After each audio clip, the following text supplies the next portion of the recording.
নমস্কার বন্ধুরা, আমরা আবার চলে এসেছি একটা নতুন এপিসোড নিয়ে। আজ আমাদের সাথে আছে আবারও ডক্টর অরিন্দম মুখার্জি। নমস্কার ডাক্তারবাবু। আপনার কাছ থেকে আজ জেনে নেব, এখনকার মেয়েরা চুলে তেল লাগাতেই চায় না। তারা মনে করে শ্যাম্পু কন্ডিশনার এটাই যথেষ্ট চুলের জন্য। চুলে তেল লাগানোর কি কোনো দরকার নেই? নিশ্চয়ই চুলে তেল লাগানোর দরকার আছেই। তেলের মাধ্যমে চুলের পুষ্টিটা হয়, নিউট্রিশনটা যেটা আসে চুলে, সেটা যেমন আমাদের রক্তের মাধ্যমে আসে স্কাল্পে। আর বাইরে থেকে যদি আমরা তেলকে পুষ্টি দিতে চাই, সেটা ধরুন আপনি যদি বাইরে থেকে ভিটামিনও কিছু দিতে চান, বা বাইরে থেকে অ্যান্টিব্যাকটেরিয়াল কিছু দিতে চান, বা সার্কুলেশনের জন্য সুবিধার জন্য আপনাকে তেল ব্যবহার করতে হবে। কারণ শ্যাম্পুর ক্ষেত্রে শ্যাম্পু অবশ্যই প্রয়োজনীয় জিনিস। শ্যাম্পু পরিষ্কার রাখে, মাথাকে ডাস্টটাকে পরিষ্কার করে দেয়। কিন্তু শ্যাম্পুর একটা অসুবিধার বিষয়টা হচ্ছে শ্যাম্পু বরাবর স্কাল্পটাকে খুব ড্রাইড আপ করে দেয়, শুকনো করে দেয়। আর আপনার তালুটা যত শুকনো হবে, তালুতে ড্যান্ড্রফ হওয়ার সম্ভাবনা তত বাড়বে, চুল পড়ার সম্ভাবনা তত বাড়বে। এই দুটো কিন্তু তালু শুকনো হলে হবে, বেশি শুকনো হলে শ্যাম্পু করতে হবে। কিন্তু তাই বলে আমরা আমাদের পেশেন্টকে বলি যে রোজ শ্যাম্পু করা প্রয়োজনীয়তা নেই, রোজ শ্যাম্পুর দরকারও নেই। স্পেসিফিক দু একটা অসুখ ছাড়া, যেখানে চামড়ার অসুখ তালুতে হয়েছে, সেই ছাড়া শুধু ওই পার্টিকুলার টাইম পিরিয়ডের জন্য রেগুলার বেসিসে শ্যাম্পু দেওয়া হয়। কিন্তু তাছাড়া সেটাও খুব short day, 7 to 10 days maximum, তা বেশি নয়। তাছাড়া কোনো শ্যাম্পু রেগুলার করার দরকার নেই। নির্দিষ্ট গ্যাপে গ্যাপে শ্যাম্পু করবে, গ্যাপে গ্যাপে তেল লাগাতে পারে। অনেক ক্ষেত্রে আমার প্রেসক্রিপশনে আমি বলে থাকি যে স্পেসিফিক সেই ধরনের যদি চুল পড়ার ব্যাপার থাকে, শ্যাম্পুও করতে হচ্ছে তাকে তার প্রফেশনের জন্য, শ্যাম্পু করবেন। শ্যাম্পু করার চুলটা আগে তেল লাগাবেন চুলের মধ্যে। তেল লাগানোর পর ওটা অ্যাবজর্ব হতে মোটামুটি 8 ঘন্টার মতো সময় লাগে। 8 ঘন্টা সময় ইউটিলাইজ করার পরে আপনি তারপর শ্যাম্পু করে বেরিয়ে চলে যান। ফার্দার নেক্সট ডে একই ব্যাপার পালন করবেন। কিন্তু তেলটা লাগাতে হয়, যে শ্যাম্পু করলেই চুলের কিন্তু নারিশমেন্ট হয় না। শ্যাম্পুটা পরিষ্কার করা ঠিক কথা, শ্যাম্পুতে একটু মেন্থল লাগানো থাকে, আরামদায়ক, সবই ঠিক আছে। অনেক মেডিকেটেড শ্যাম্পুও পাওয়া যায়, সেগুলোও কাজ করে। কিন্তু তেলটা চুলের জন্য জরুরি। কোন তেল চুলে লাগালে বেশি ভালো কাজ দেবে? আমরা যে তেল দিয়ে এখন কথা বলছি সে তেল সবচেয়ে বেশি ভালো কাজ দেবে, কারণ ইনগ্রেডিয়েন্টস গুলো ভালো আছে। কোন তেল বেশি কাজ দেবে এই কথাটা স্পেসিফিক্যালি বলাটা খুব মুশকিলের বিষয়, আমরা বলতেও পারি না কিছু। তবে আমরা বলতে পারি যে এটা ভালো কাজ দেবে।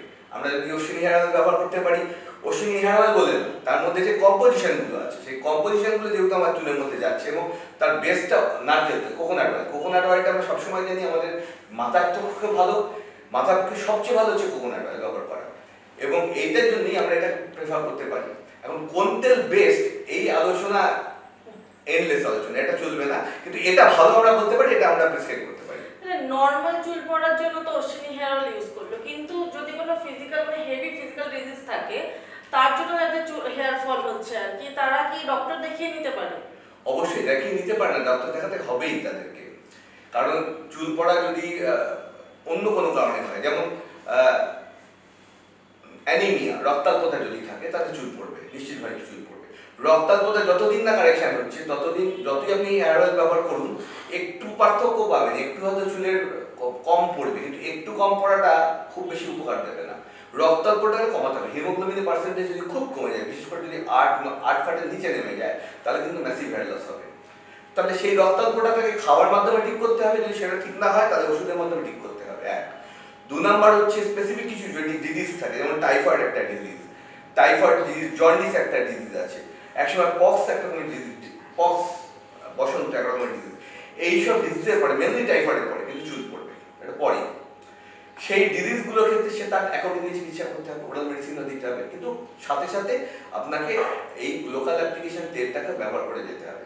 প্রেগনেন্সির পর ডিউরিং ল্যাকটেশন পিরিয়ড, যখন দুধ খায় বাচ্চা, সেই সময় চুল পড়ে থাকে মহিলাদের ক্ষেত্রে, সেটা নর্মাল। সেখানে আমি অন্য কোনো মেডিসিন ব্যবহার করবো না। তখন আমি বলবো শুধু এই ধরনের লোকাল অ্যাপ্লিকেশনই ব্যবহার করে চলুন, তাতে কোনো ক্ষতি হবে না, কারণ নর্মাল ব্যাপার। কিন্তু আয়ুর্বেদিক হোমিওপ্যাথি দুটো মেশানো রয়েছে, তাতে কোনো ক্ষতি করবে না। এটা ব্যবহার করতে পারেন, তাতে কোনো অসুবিধা হবে না, তাতে আপনার অন্য ওষুধেও দরকার হবে না। কিন্তু যদি দেখা যায় একটা সার্টেন পিরিয়ডের পরেও তার হেভি হেয়ার লস হচ্ছে, অনেকে বলে 5-6 বছর বাচ্চা হয়ে গেল তাও হেয়ার লস হচ্ছে, তখন তাকে এই লোকাল অ্যাপ্লিকেশন ওষুধ ব্যবহার করতে হবে।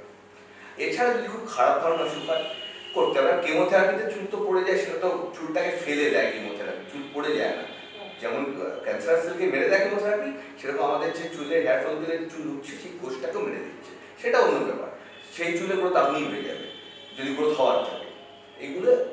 আর নির্দিষ্ট যেটা আপনি জিজ্ঞেস করলেন কোনো অসুখ হয়েছে কিনা, যদি একটা না এই জিনিসটা হয় তাহলে আমরা যেমন লাগাবো তেল, তার সাথে সাথে আমরা চিকিৎসকের পরামর্শ নেব, অবভিয়াসলি চিকিৎসকের পরামর্শ নেব। থ্যাংক ইউ ডাক্তারবাবু আমাদের এতটা সময় দেওয়ার জন্য। আর আমরা অনেক কিছু তো জানতে পারলামই, আমাদের দর্শকরাও জানতে পারলো যে শুধু অশ্বিনী হেয়ার অয়েল ইউজ করলেই যে সমস্ত সমস্যার সমাধান হয়ে যাবে তা কিন্তু নয়। আপনাকে খেয়াল রাখতে হবে আপনার কোনো হেভি ফিজিক্যাল ডিজিজ আছে কিনা, যদি সেরকম কিছু হয় তাহলে ডক্টরের পরামর্শ নেবেন, otherwise Ashwini hair oil best.